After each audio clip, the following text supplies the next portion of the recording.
that you can roam around freely. I think it's just now it's a privilege, to know that you can walk around without having this fear in your heart that you might contract someone or become a carrier or maybe get infected. And I think that is something that we have taken for granted.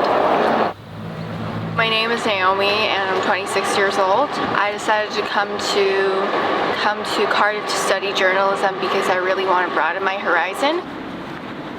Cardiff is a very vibrant city and there's a lot going on. So when I first came here, I think it's very different from Taiwan because, the nightlife is really vibrant.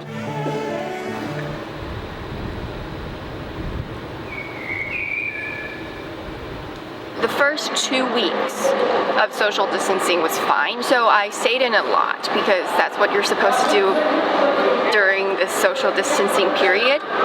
And I read a lot, which is not something that I normally do.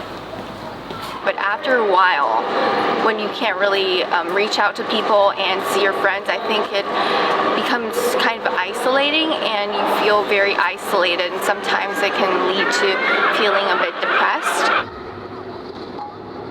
At first, the British government wasn't really taking this pandemic seriously, and their decision about herd immunity was very, I think it was quite irresponsible. It caught a lot of international attention, which made my parents really worried.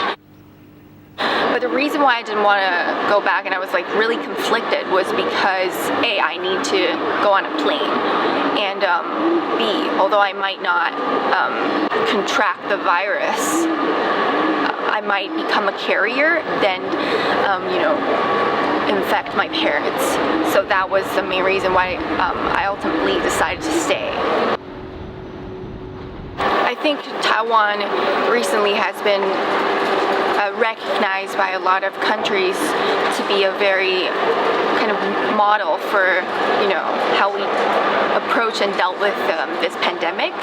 But also I think the WHO should recognize Taiwan's importance and participation in this kind of a pandemic because it's not only about diplomatic relationships, it's also about people's health. And if you're excluding Taiwan from the WHO, that means 24 million people in Taiwan are at risk of dying from this pandemic.